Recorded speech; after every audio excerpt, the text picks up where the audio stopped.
Hi, everybody. My name's Allie Burns, and this is Morning Wood. This is my co What's host, it? Detroit Lenny. He's really excited Ha! today because Miguel Cabrera might just hit his 3,000th home run, and we might all get to watch Lenny cry like a little girl. How's it going, Lenny? Whatever. I don't care. I hope he does. I love things like this in baseball. I love when you get excited too. So I'm rooting for you. I'm rooting for Miggy. I'm rooting for the freaking I think he Tigers. does it too. I should say, I hope that he does it via home run. Yeah. I do. Oh, so it's not it's just a hit? That's all he needs is a hit? So all he needs one hit, and he'll have 3,000 hits and over 500 home runs in his. He's got like 502 home runs in his career. So he joins. I mean, he's gonna be like the 33rd, I think, 32nd player in MLB history ever to have 3,000 hits. So Wow. it's Just rare. a hit. It's rare. And look, he's a Hall of Famer. He's Triple Crown winner. When's the last time you saw that before him? It was before both of us were born. So I mean, I mean, I'm biased. I've obviously followed him ever since he was a Tiger, but I mean, he's the best hitter of our generation. The best there ever were. Mm-hmm. I'm looking at his player props. Him to hit a home run right now is plus 500. Is it? I can't find that. And I'm on it. I do already have quite a few bets out. I took the Tigers on the run line today. I actually took Julie Carly's plays. She put them in the Parlay chat. I was like, all right, Julie, let's see where you're going today. So I took the White Sox and the Giants also today. Do you have any feelings about these things? I am on. I have two Nerfies today, and they are both. One's in the White Sox Cleveland game. I'm on that Nerfie, and I'm on the Oakland Baltimore Nerfie. Two. Oh, I got to get on that under for the It's at 7 today. Orioles I don't game. like it. The Orioles. The book is 7? has caught up to that stuff. It's on 7. Yeah. I hate when that happens, especially after they're coming off a one-run game. I stayed off of it today. Okay. Today I stayed off of it just because I'm a little iffy on it. Silky, our current reigning last Woody standing champion, is going with the Marlins. I never got your pick yesterday, Silky. What was your pick yesterday? Yeah, he never gave us. He did. Remember, because he said old and new, and then we were like, "You won. You don't need the old one," but we never got the new one. Well, there's that. Yeah, I never got that. So let's keep him in. We can double check because obviously he thinks he's still in. So that was our bad. We were excited. We were flushed with excitement for you, Silky. We forgot to type that in. But I do remember reading it. He did put it there. I'll find it. Heath says, let's go Tigers today. And that's coming from a White Sox fan. We appreciate the support, brother. We need all the help we can get. By the way, this guy, real quick before you even go, this guy who's a fan of the Hookers from Ann Arbor. That's a nice way I can say it. Yeah, won the first ever Going Deep contest yesterday. Right. Tate so congratulations to the Tateness of the greatness. The greatness of Tateness. Yes, congratulations. Somehow he accidentally fell into some picks and won it. So a new one starts on the Facebook content on the Facebook group page though today. I started a new one. We're going to start that every Thursday and try and make that a Thursday thing. So it was perfect. It ran through Wednesday and new one starts today. So there's that. Beautiful. What's up, Bob Blanchard? How you doing? He likes, okay, I'm on the White Sox money line and you like the Blue Jays money line, 3-team. Oh, there it is. San Francisco. I'm like, that's only 2 teams, Robert. Okay. No, but it is the Giants. I got White Sox and Blue Jays. Ross Benjamin, guys. Ross Benjamin is coming on today, and we're going to talk a little bit about line movement. We talk about it all the time on the show. I'm going to help explain it, or he's going to help explain it to us. I've got my whiteboard ready. It's all dusted off. He had Bucks first quarter and Raptors first half. Okay. That's fair. Yeah, I believe it. I believe you. We can look later. Nerfy in Sox from Ohio, Nerfy Baltimore, Oakland, and Nerfy Cards Marlins. All right. I like all of those. I'm on the first 2, but I'm gonna jump on the Cards Marlins one. I looked at that and I was a little iffy, but I What don't was hate the it. other? Okay, There's only 10 games here. You know what else I'm on? I'm on Sox. my going Rams. deep pick for today is there will not be a grand slam hit. -130. That's a Really? contest just cuz. Where the There's hell only did 10 you games find for that. that? I did that for Tate. It's on Bill and Mayor's site. Bill's site. Oh, Bill and Mare. Billy Hill. Will there be a score in the first inning? No, is a 182. I got to do it on Bill Hill. Yeah, you got to go on Bill Hill, and it's -130. I think it was because whatever it was, I put it on the Facebook page. Lex Steele has already sent me at 5:43 a.m. He sent me a 2-team parlay, and at 7:40 he has sent me another one. Yeah, I don't get it. Mean, these are intense. These are intense. Yeah, he's got he might as well send a PowerPoint. I mean, that's where they're at. They're like, all right, we're gonna go with this one because of this one, and we're gonna it's that he's a mad scientist, and I don't get half the shit he says. He's funny. He's a funny one. Hi, Julie Carly. Make sure you guys when you put your picks in the chat, put LWS because there's a lot of chat and there's only 13 people left in last Woody standing, so I can't read all, and especially when we have guests on, we don't pull up every chat. So you better make sure you're also chatting in the Max Wager Network YouTube page, because pretty soon we're just going to be streaming live on only there and then uploading the finished product onto Picks and Parlays and places. So there's that. I can't believe I bet $22 on Dimitri. I'm like, Dimitri's a nice gentleman. Dmitry Bogdanov. 22. Usually I hit 2. I hit 22. Now I've got $22 riding on a Russian table tennis bet at frickin' 10 in the morning. I know. I did go 2-0 again yesterday in the Handicapper, so that's 30-10 is my record, still in the first place. Yep, I posted updated JoJo, records. you'll get there. You'll get there, JoJo. It's a grind. Yeah. Handicapper, Chris Gillison is right behind you at 28-11-1, and James Mounts is at 28-12. Oh, James Mounts and Chris Gillison, you say? Yeah. Did they both go 2-0 yesterday? They had to, huh? James Mounts did. Chris Gillison went 1-1, but I had messed up and marked him 1-1 the day before, and he was really 2-0. So I had to get him extra. Because Lenny makes mistakes. Yes, Lenny from Detroit, Sir Detroit of Detroit. I've been known to make a mistake here and there. It happens sometimes. Hola, Pedro Mas. Orioles team total under 3.5 and the A's money line. I just took that A's money line also.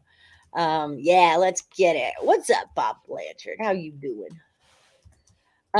Went Nerfy for the Cards, Marlins for the Thursday Facebook contest. I can see that. This is why y'all got to have different books, because this is like the perfect example of it. The Cards Marlins for me is a -182. Yeah. There's like a quarter discrepancy between BOL and William Hill and Caesar Sportsbook. So this is why you guys got to shop your lines. I mean, being in contest I'll go on BetMGM and then I won't see it, and then and then I'll go over. I'll have it at like -155, 160, and then I'll go over to William Hill and might have it at 145, or vice versa. You know what I mean? Now I'm looking at the Cardinals and the Marlins. Will there be a score in the first? No is 159 on William Hill, Caesar Sportsbook. It's a 120. So that's huge. Yeah. That's a bet that I would never make a -160 bet on a first inning, but I'd make a 120, right? So that's a really big difference. Is what that is. Bam. Okay. So what was my other ones? I wanted the Cardinals and the Marlins, who and the who? Orioles and the A's. Okay. And Cleveland and the White Sox. That one looks like it got taken off. Where is it? All right, Tigers game Three has bets. started. I am watching. So God, when my Ross gets here, call out last Woody standings if you have them, because I might not be paying attention. Listen, you're at work right now, sugar. Oh, I'm working. I'm about to Blue work Jays, this Red plus Sox. 500. I'm about to smack it up, flip it, and rub it down. All right. Well, if there's a Miggy sighting, every time he comes up to bat, you got to let us know. He went 3 for 4 yesterday. He had a damn good day yesterday, and they lost that game 4-2. But, or no, it was more than that. Place bet. Because Okay. it went over. Hit that like button, Woodies. That's what's up with the get down. 5-3 it was. 5-3. Yeah. Dude, it was lucky. The over in the Angels game was Kyle's pick, and it was 6-0 the first inning and ended on 6-0. Yeah, Kyle Pickard had the over 8.5 in the Angels game, and it was 6-0 after the first inning. And I was like, damn, I almost caught I'm like, that's a cash. I'm like, and then that they didn't score no more runs the rest of the damn game. Thank you. Tigers game has started, so no more Tiger bets. Tiger game has started. Let's go. Something's telling me over 210 in the Mavs Jazz tonight. The way the Mavs changed their game and no Luka shooting more threes. Any take on that, guys? I'm not the biggest NBA person, but in the chat, what do we think, guys? Mavs Jazz over or under the 210? Do you have any thoughts on that? No.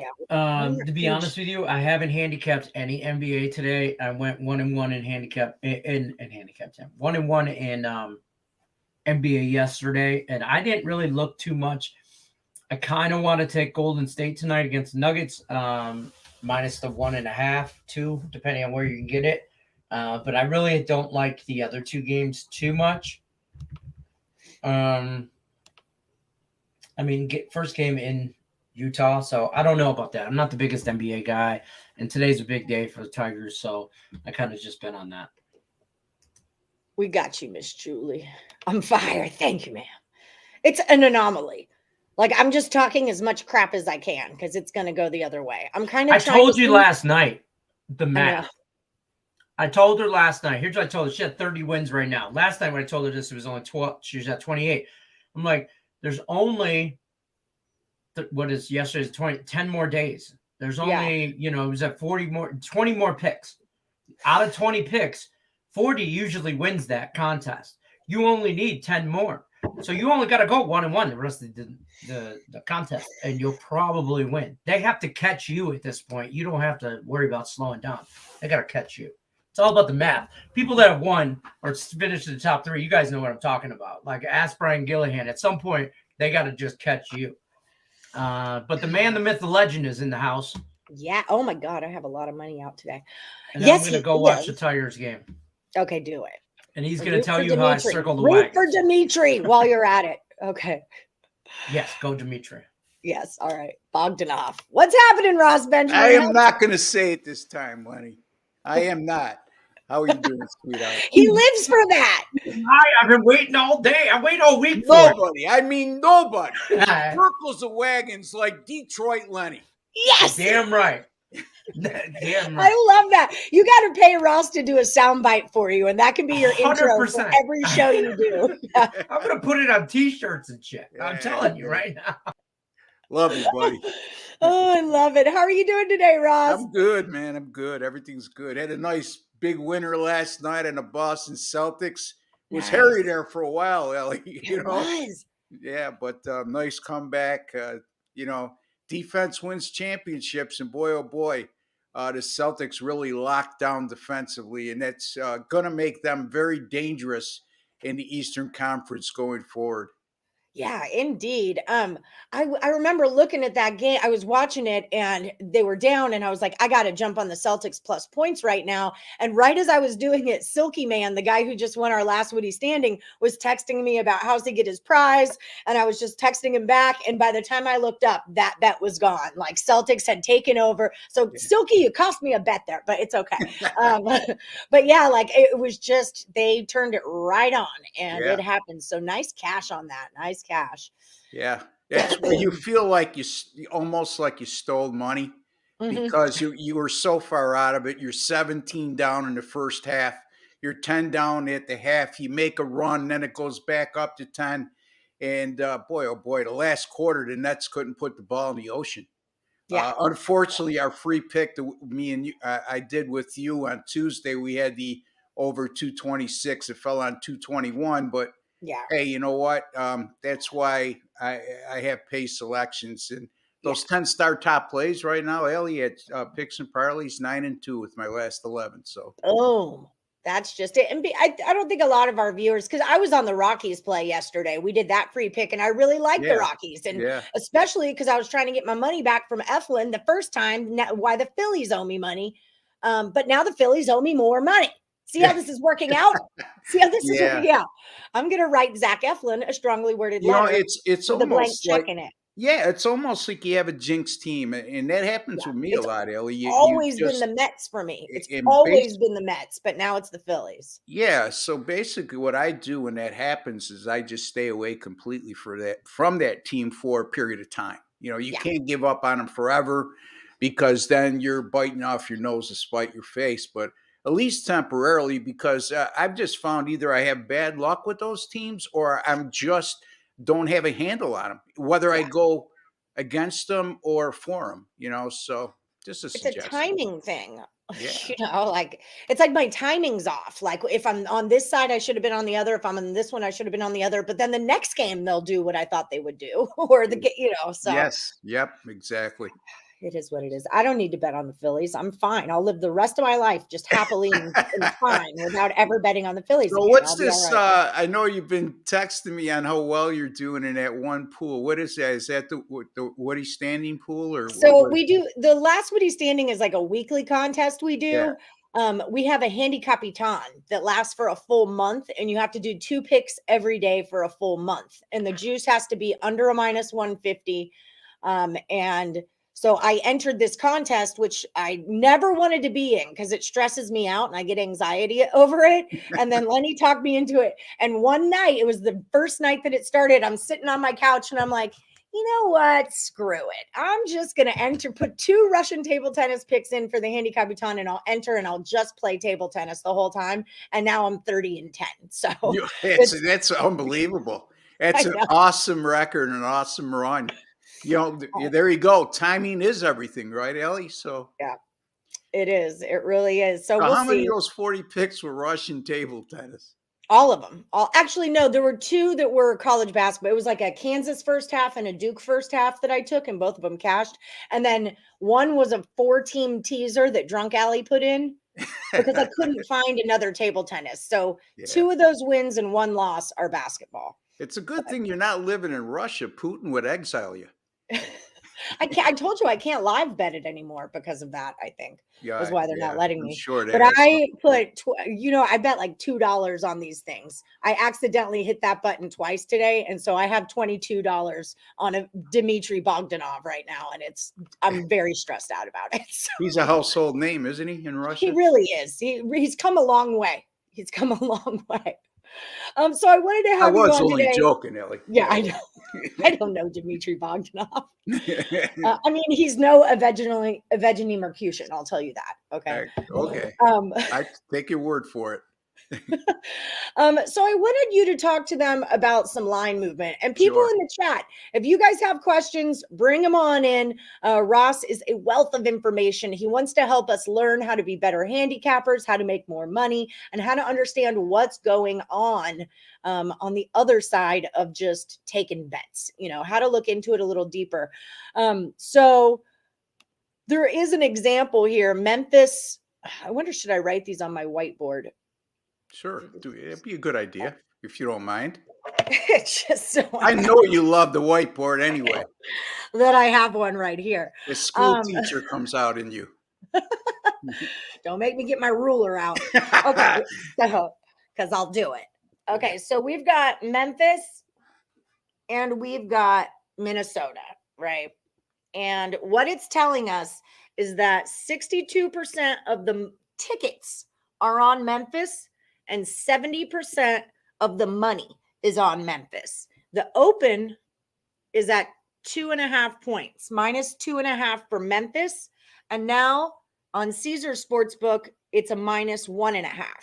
So to me, this is a problem because we've got the money here, but the points are getting cheaper. It's getting easier for you to take. So what is something like this tell someone like you? Well, it's an indicator to me there's some sharp money that went down on Minnesota because basically 62% of the tickets, 70% of the money, that should prompt a line movement that either stays at 2.5 or goes up to 3 or 3.5. Right. And that didn't do so. It's called the reverse line movement. So the lesser amount of tickets and the lesser amount of money has prompted a line movement to the underdog, which brought the line down. So that's right there is textbook. I mean, textbook reverse line movement. And when I see reverse line movement, I very, very rarely ever go against it. And I look for reasons to go with it. So, in other words, Ellie, I would say there's no way I'm taking Memphis in this situation. And I am going to look for reasons to take Minnesota. And this game is my 10-star top play tonight, by the way. So, I don't want to elaborate any further, but read between the lines, folks. You're a beneficiary. I've given you a hint who I'm using tonight on my 10-star top play by you just watching this program. So then we've got the same thing, and thank you for that. I heard I was picking up what you were putting down. If I could say this too, Ellie, I'm sorry, I didn't mean to interrupt you, but you can't no-brain your way through it either. I mean, the follow-up to me seeing that would be, okay, let's look at other factors. In other words, that's just one of the elements I use. Right. It's usually a foundational starting point because in a lot of cases, when I look at line movement or lack thereof, it either tells me I'm not going to even look at this game, or it's the line movement is going against what I originally thought handicapping wise. The data I have supports the other team, and the line movement is not telling me, or the reverse line movement is going against that team. In other words, if I had a lot of data that showed me in handicapping, other handicapping elements that I use that told me that Memphis looks like a strong play here, yet I see reverse line movement against it, I'll just stay away from the game. So what I don't want the viewers to do or think is that I go into and just look at solely line movement, such as reverse line movement, and just no brain my way through it. There's got to be other supporting factors. I mean, I'm looking at, well, look, Memphis is a number 2 seed, right, in the Western Conference. They're coming off a fabulous regular season, but Ellie, they're still a young team. Okay, and with very little, Wolves team is good. very little playoff experience, and now they're going. I'm not saying that they're going to lose this series, but it's going to be a tough ask for them to go in on their first playoff road game in what I consider a much more raucous environment in Minnesota than their fans. The Memphis fans seems like they're waiting for Elvis Presley to come alive. They sit on their hands for crying out loud. Minnesota, those people get revved up there. Yeah, they do. Yeah, they definitely do. Okay, so just to talk about what kind of line movement makes sense, just for the flip side, we've got Dallas. There's 61% of the money's on Dallas against the Jazz, 59% of the tickets. It's a Dallas plus 7.5.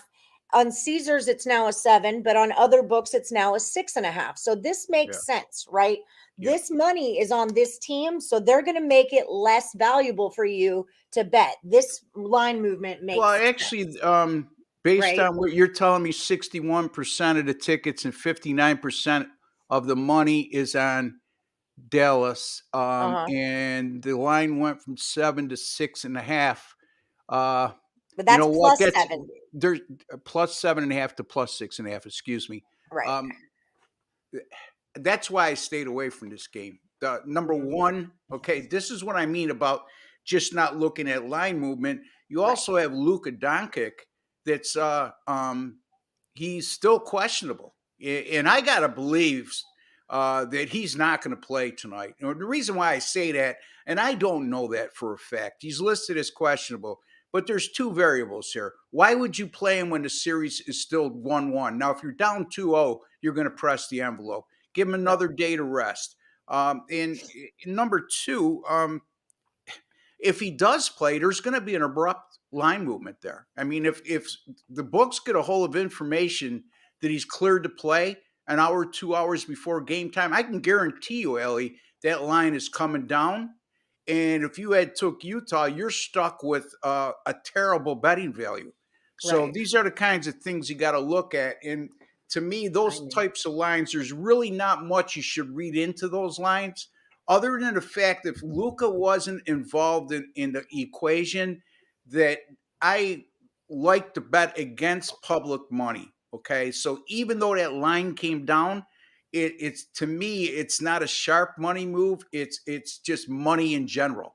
Okay. Right. That's being bet by the public Right. based on the fact that, look, the general public, and it's no insult to anybody watching out there, but we do Right. this every day for a living.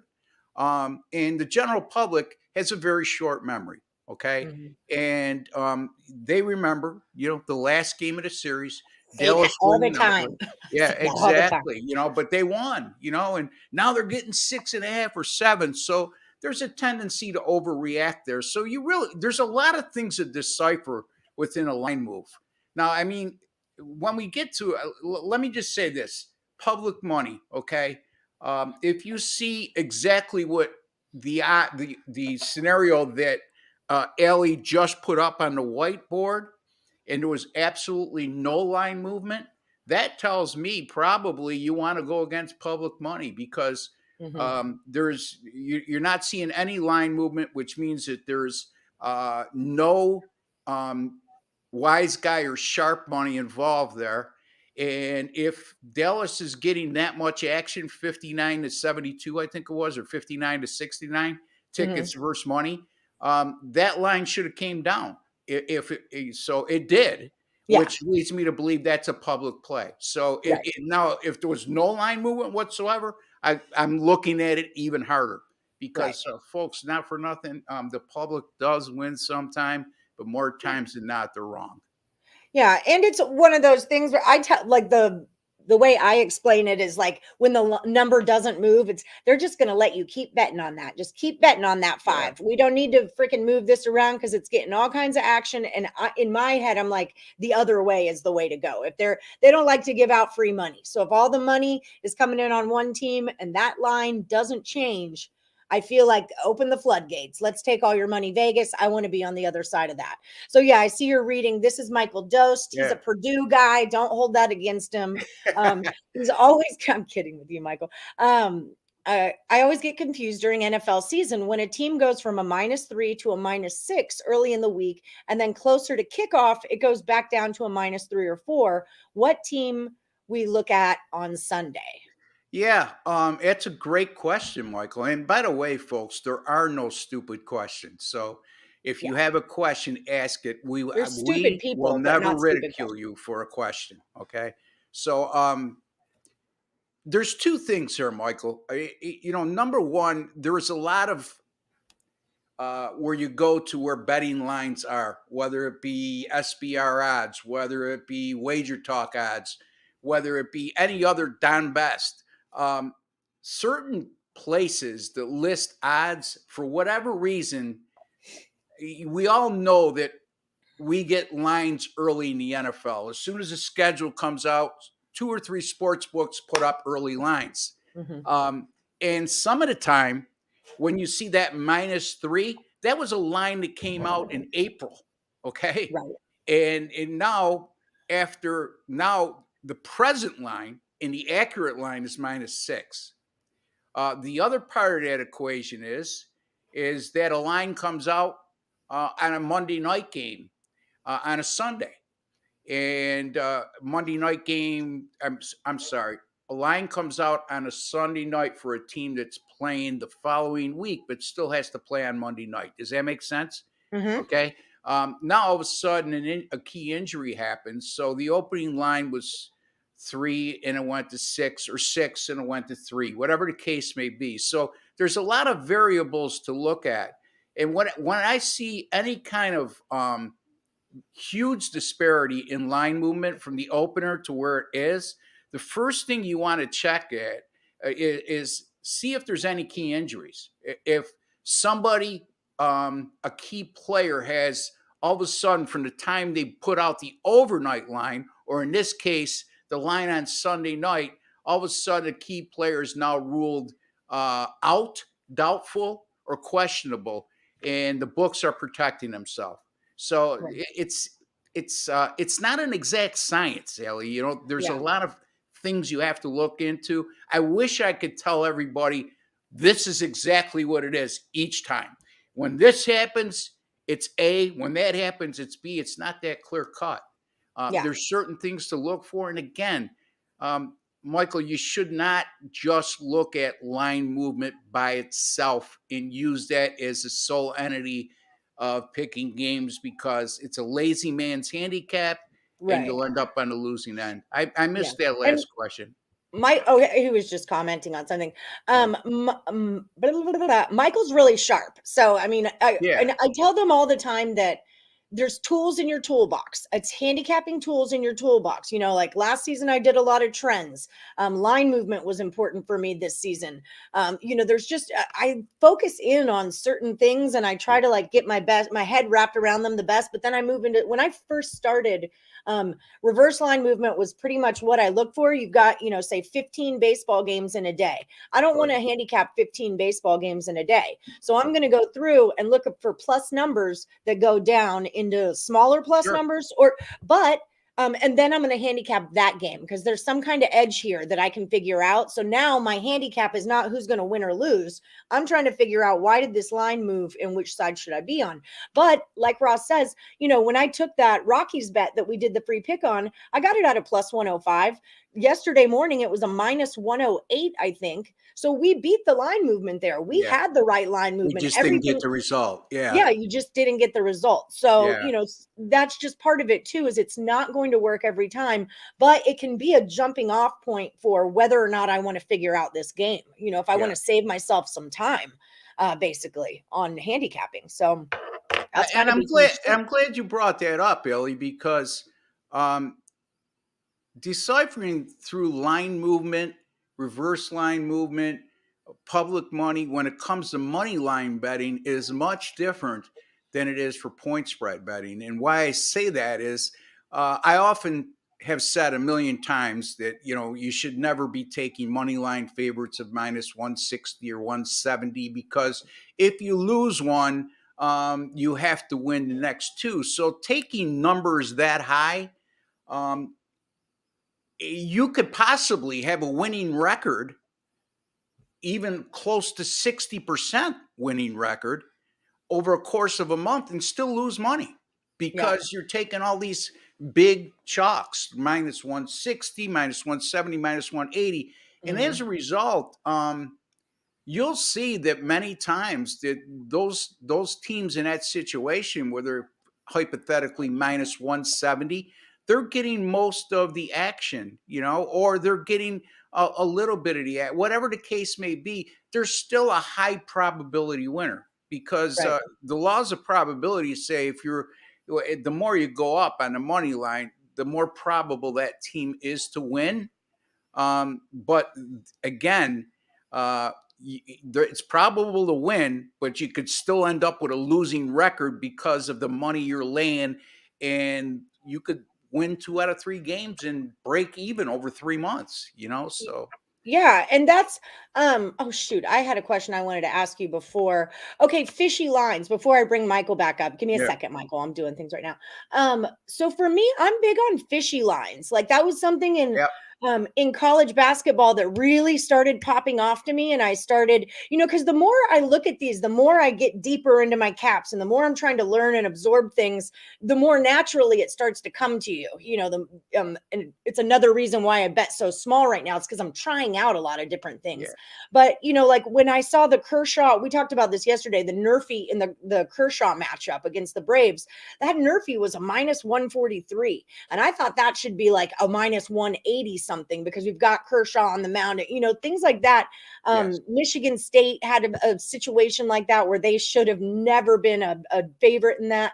How do you tell me about Yeah. fishy lines? I don't know I how to tell you ask any what, kind you of know, ask. who's really good at that, and I Chip use it, Chirimbus. but he's really hammered the point home with me over the last few years is Chip Chirimbus, who's another handicapper on our channel there. He's very sharp when it comes to that, and I learned a lot from him in that regard. And that's the thing, folks. No matter how much you do this every day, how much you think you know, you could never learn too much.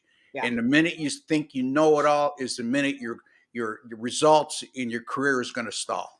Yeah. And you So can't get stuck on something. Sometimes your line no. movement thing is just not working out for you right now. Or sometimes your nerfies are not cashing or your whatever's. You got to be able to turn the page and say, what other tool do I have in my toolbox? Yeah. And usually when you look at the board, and it's not as apparent in baseball in the situation that you just described, Ellie, which is a good one. Yeah.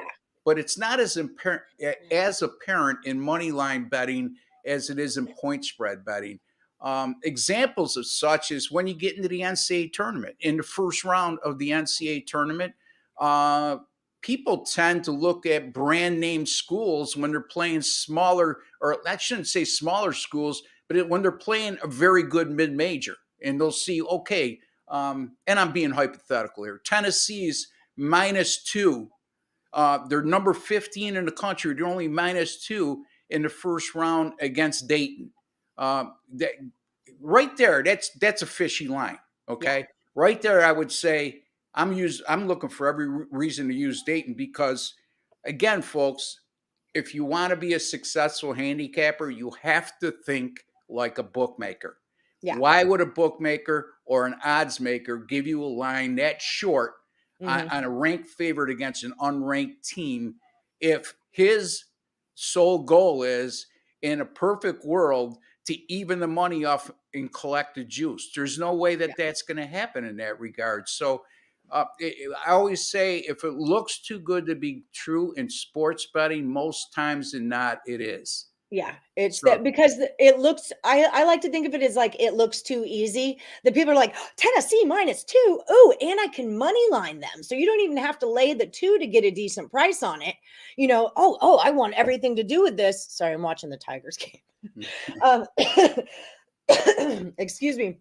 So yeah, if it feels like it's too easy, it probably is. I mean, the Um, Celtics were an example yesterday too. I mean, they were only a 3.5 point favorite, and people were jumping all over Brooklyn because, Brooklyn almost won game one. They gave it away at the end, mhm. and also, you got the two best players in that series are definitely Kevin Durant and Kyrie Irving, but they're not the better team in my estimation. Nope. So when I see a short line like that for a team that's good at home and I think is a better team, I'm looking for every reason to use that because, and again, the public was betting Brooklyn too, beside like it was stealing.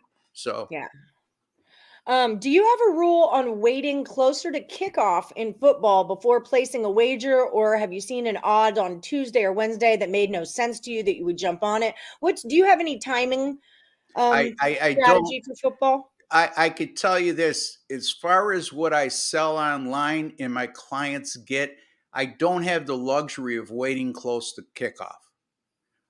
What I normally do is whatever I put out during the week, whether it be Wednesday, Thursday, or Friday, if the line movement to me is even better in my mind on a team that I put out on a Wednesday, I will make a larger bet close to kickoff or add to a bet close to Okay. kickoff. But Double down. normally when I feel one way on Wednesday, Thursday, I usually, Ellie, these days, I Wednesday or Thursday used to be a thing for me and everybody else in this business. But these days with COVID protocols and the NBA with an 82 game schedule and you don't know who they're going to sit, it's not always a wise idea to put stuff up too early because you can get caught with your pants down the next day. So normally I wait to Thursday on college football, midday Thursday, and Friday in the NFL. And if indeed one of my picks The line movement goes the direction that I like it. In other words, it's a reverse line movement, and I'm getting a better line than I put up to my clients. Then I'll make a bigger bet closer to kickoff. Does that make sense? Yeah. Yeah, absolutely. It's a My difference guru, between my betting guru used professionally and handicapping professionally for the general public. Yeah, They're, my they're, guru used to do that. Like he would sprinkle something on something he liked if it was farther out, with the intent of like now that there's money on it, he's going to yeah, focus on it a little bit more and pay attention sharper. And yeah, and then he'll it's with the intent to make a bigger bet later on. yeah. When do you as a sports bettor look at teasing a game versus playing the money line? Is there a break even point that you look at that says it's a better place via teaser over a money line? Yeah, there's never a better place for a teaser in my mind. Yeah, he's Um, not a teaser. He's a grown up, people. He's a grown Well, up. He no, doesn't the tease. thing is, Ellie, it's a good question. Okay. And I'm not saying anybody who, if you're a small bettor, sometimes teasers are very alluring. And there's a reason why they give them to you, folks. They're not giving it to you to get a better advantage. But I Yeah. will tell you that if you did a study, well, like I did a few years back, and I did it over a 4-year period, that 72% of the time when you won a 2-team teaser, you would have won the parlay anyway. There you So, go. and then you have to hit both ends of the teaser too. So, and you have to win both bets at the same odds you would lay down on a flat bet. Now, the other part of the equation you mentioned is the money line. You know as well as I do, Ellie, how good I do on NBA money line picks. Yeah. But again, folks, I cut that off at minus 135. I will never go higher than that. And by the way, my NBA money line picks this year at picks and parlays, I've given out 13 of them. I won all 13. All of Boom. them minus 135 or less or an underdog. But Put that's that a in your great pipe and question. smoke. But you're asking the wrong guy when it comes to teasers. And I will say anybody who's anybody in our business, with the there's always an exception to rule, would probably pretty much agree with me on your attitude toward teasers. I love a good teaser. I know I shouldn't, but it's for Yeah. me, it's better than like if I'm not going to parlay, at least I could tease. That's Well, kinda yeah. how I do it. Again, I But how mean, much? the odds are better. Okay. I mean, Yeah. I should say your chances of winning are better on a 2-team teaser. I'm using 2-teamers as Yeah. a hypothetical I do example. 3-teamers because they go to plus money. Like a Okay. 3-team teaser is a plus money teaser. So But that's what still, I I mean, typically the do. plus money you're getting on a 3-team teaser as opposed to a 3-team parlay is substantially less. So you're giving something up. If there's a pro and a But con. I get the points. So that's Yeah. why I like it. I Yeah. get the points. So, do you handicap any weird sports, any exotics? No, no. Okay. I didn't think so. You know what it is, folks. First of all, I stick to the mainstream, and I love betting hockey myself, but I don't even use hockey anymore because I'm in business. I'm in business by myself. I choose to be that way. I don't want anybody helping me. I don't want anybody clouding my mind, and I don't want to yell at people because they don't do things my way. So my time, there's so much time in a day, and my time is limited. And Mhm. what sells best Right. is the mainstream sports. Yeah. It's so. I mean, you could be 78% in the NHL and not make any money through the course of the year because make very little money. Let's put it that way, because the market's not there for it. So it's time management for me more than anything else, Ellie. Right. That's what I was saying with reverse line movement in baseball. That's how I Yes. would pick what I'm going to even work on today because it's time management. Yeah, you can't. I mean, like you Period. said, you can't have 15 games on the board. If you start going through all 15 games, the money line, the total, the run line on each, and First looking for 5. options, next thing you know, 5 hours has gone by, and if anything, you're more confused when you at that point than when you started. So And a really big tip, sorry to interrupt, but a really big tip that I give to people, because this happens all the time, where you sit down with your pen and your paper, you work out a game the best that you can work it out, and you don't have a play at the end of that cap. There's just nothing you like, and that's okay.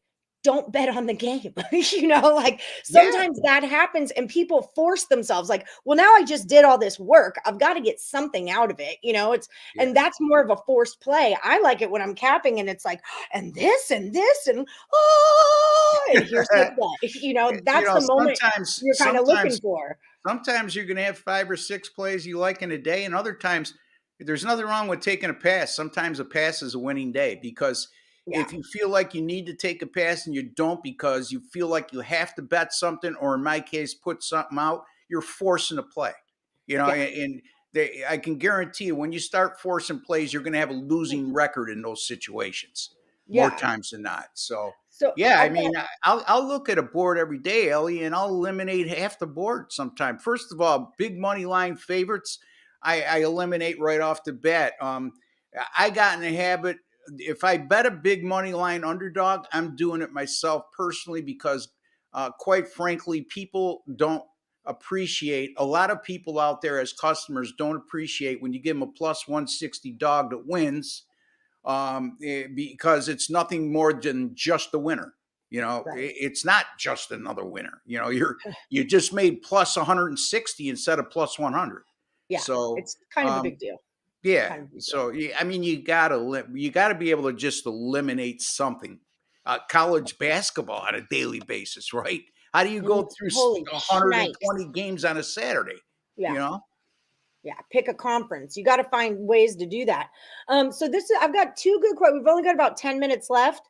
Tate wants to know, do you have a limit on how many bets that you make in a day? And then Michael Dost wants to know your thoughts on hedging and how much of your bank. I'm a big hedger. They all know that about me. I'm a big. I had Raptors plus 108 last night, and I got on the 76ers at plus 250. So, you know, like, okay. Tell me I'm wrong. Tell me I was wrong to hedge that Raptors bet. I wouldn't do that simply because you assure yourself of one losing bet. When you hedge, you want to have an opportunity of winning both ways. Yeah, but that is a hedge. For me, I am winning money. I'm middling more though. You know, they're both plus money. Well, I'm how going are to you take middling money. if you're taking 2 money line? Do you just name 2 money line picks? I'm taking like money out of the middle, off the top is what, because if it's a plus money and a plus money, then it doesn't matter who wins. I'm going to scrape something off the top.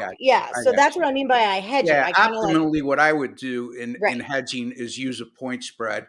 And a lot of people, the more popular thing to do right now, say, for example, you have a team -2 for the game and they get up by 20 at the half. And then the second half line comes out. It's a good opportunity to hedge because you have an opportunity to win both bets. But I would never hedge in that situation where your main bet doesn't enable you to make more money than the one you hedge on. Or in other words, you never want to hedge where you're going to break even.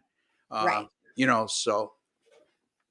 And what was Michael? And the other question was, I'm sorry. How many bets do you make in a day? Yeah, that's, it's a loaded question because as I just alluded to, I'm not a volume handicapper. Okay, there's some guys that pick some parlays that are. There's some guys at other sites that are, and I guess the big thing these days is sites really don't concentrate on win percentage more than units earned. So guys that trust themselves will put out 16, 18 picks in a day sometimes. And, if they make money, that's all it's about. Well, my feeling is on that is if I'm doing that to a client, what happens if a guy who is successful in doing that, there's always a point where he has a bad run. Same with me, whether I'm giving out 1 to 3 or he's giving out 16 to 18, we're going to have bad runs along the way. You get on a guy who's giving out 16 to 18 plays and you don't have a large bankroll, he could bankrupt you in a 2 or 3 day period. So as far as I go, I'll give out 5 picks on an NFL Sunday on occasion, most times 3 to 4. Saturday college football, anywhere from 5 to 7, but there's 121 games, or I'm sorry, there's 60 something games on a college football Saturday. College basketball, the same thing. There might be a Saturday I give out 7 picks, but there's also 121 games. So, but I'm not a proponent of I got to be careful when I say this because I don't want to be disrespectful. But I don't know why anybody would want to invest in somebody giving out huge amounts of games every day because you're asking for disaster. For me, it's just kind of, and I do take a lot of bets a day. I mean, you guys know that about me because I Yeah, but have you bet $5 a bets. game. I Yeah. bet $2 to $5 a game. Yeah, but see, this is the thing, Ellie. I mean, I'm not going to bust myself in a day. what if you spend $349 on a monthly package with somebody that's giving out 15 to 16 games a day? Yeah. You know, and he may be a very, very good handicapper. And again, I don't want to mention names because I know there's a couple on our site that are very good handicappers and do make money doing that. Oh yeah. But the problem is you also got to look out for the best interests of the client. And if you have a couple losing days in a row right off the get-go, you could A, run him out of money, or B, now you go on a good run and he had to lessen the amount of money he was making per wager because he's betting scared or his bankroll dictates that. So it's a loaded question, but I'm not a volume guy. Let's put it I like it better when a handicapper gives me 1, 2, or 3 picks. Like with 16, now I feel like I still have to handicap. Like that's every baseball game that happens on a Saturday. And me, I like to give out a detailed analysis. Just me, I like to give out a detailed analysis.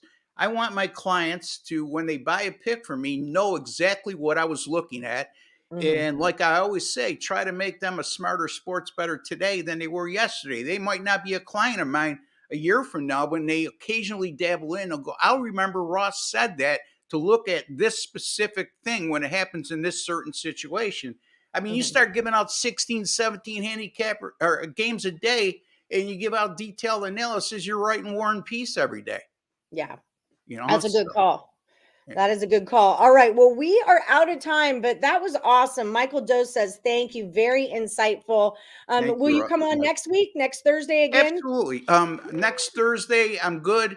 The first week of May, I'm not. After that, I'm good, Ellie. Oh, you know what? Next Thursday, I'm not here, but Lenny will be here. I'm going to California. I need a vacation. I haven't left Las Vegas since freaking July when I went to Portland. Why don't I just wait until I'll come back when the second week of May. How's that?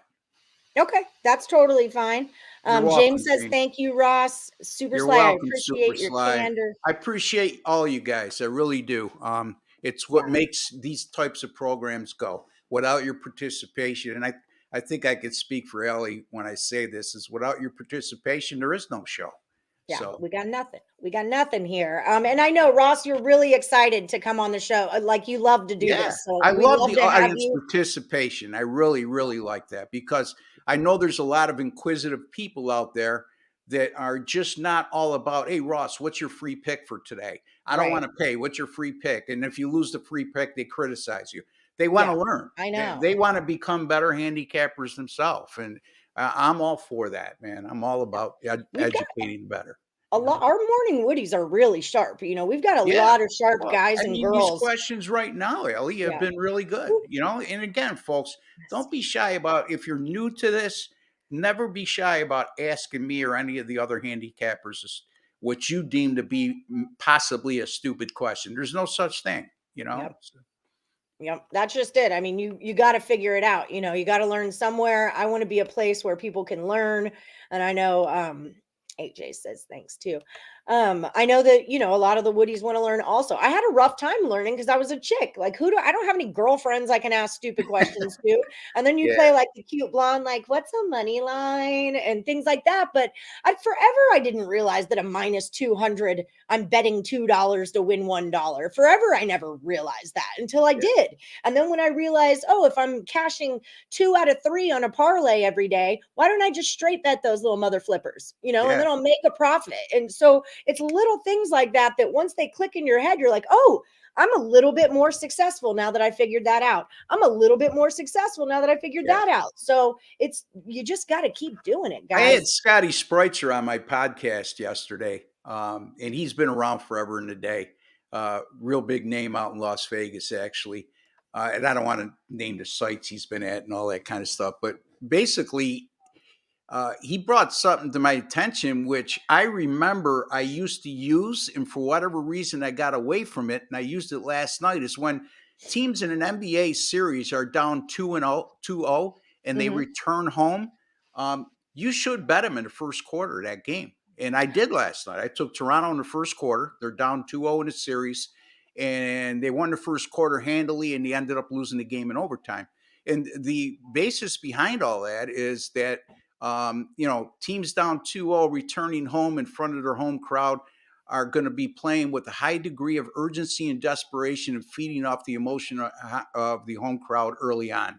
And then the better teams usually will weather the storm, but sometimes it's after the first quarter. So I think if you went back and looked at the results of that type of scenario over the years, Ellie, you'll find that that's over a 60% system very easily. Yeah. Nothing wrong with that, man. Nothing wrong with that at all. Keep that in your back pocket, my dear. Yeah, I remember you telling me something about +5s that someone had told you if there's a +5, in fine. football. But is that only football? No, just football. Yes. Yeah. Only because me and Laterica do that with basketball, and it rocks for us. 5.5 +5.5 in basketball rocks for Laterica. Yeah, the NFL and college football. I really take a hard look at underdogs of 5 or 5.5 forever. It's in that in between number, okay, where it's less than a touchdown and more than a field goal kind of thing, and it's done awfully well for me over the years. But again, folks. I just don't look at a +5 and +5.5 and automatically take it without looking at anything else. Right. But that seems to be a favorable number for an underdog, Ellie. I remember you telling. That was one of the things I learned from you. All right, guys, if you want to find Ross Benjamin's premium plays, roll over to picksandparlays.net and use the promo code MLB. That's going to save you 20% off of his best bets. He's already got a 10-star top play up. He 13-0 on money line NBA money lines. Today is not a money line play, but Ellie, since April 1st, 16-7 with my NBA picks, including a 10-star top play last night on the Boston Celtics, and my Major League Baseball 10-star top play since the start of last year, 45-23, 66%, and 10-star top plays overall, whether it be baseball or basketball, 9-2 with my last 11. Beautiful. Keep crushing it, Ross. Just keep on crushing it. Morning Woodies, thank you. The Morning Woodies say thank you. I know they really appreciate you coming on, and we'll see you in a couple weeks, in 2 weeks. Yeah. Sounds good. And I appreciate all of you out there. Good luck. Use proper money management. Remember that, folks. And listen to Ellie. She knows what she's talking about. By the way, Dimitri cashed. All right, sweetie. You take care. Bye, Ross. Thanks so much. All right. Okay. That was good. I love it when he comes on. I love it. Good stuff. Everybody needs a Ross in their pocket. Okay. So update me on Miggy. It's top of the fourth. Tigers are 1-0. He's up to bat in the bottom of the fourth. He's the leadoff batter. Okay. All right. So let's, we got to wrap it up. We've only got a minute to go. You guys are going to head over to Just Parlays with Chris King. He's up next at 2 p.m. And then back to the window with Scott and Scott. Scott Reichel wanted me to say hello to the Woodies, and he did cash that Drummond under 8.5 rebounds that he gave you guys as his free pick yesterday. That did cash. So thank you, Scott Reichel. You guys can head over to Back to the Window at 3 p.m. and thank them yourselves, because that's what we do. And then Lenny and the Earl twins are on at 5 p.m. Eastern for Game Time Decision. So check them out. Sean Higgs is going to be on the show tomorrow. He will be with us. We can ask him any questions we want to know about. And then don't forget about Caesar Sportsbook. The link to the promo is in the description of the video. It's up to $1,100 in first bet insurance. And once again, if you want to buy Ross's best bets, use the promo code MLB when you're over at picksandparlays.net. Thank you guys so much for watching. Have a great day. Good luck, everybody. Go Miggy. And good luck unless you're against Lenny. Yeah. Just don't even start with me today. Go Tigers.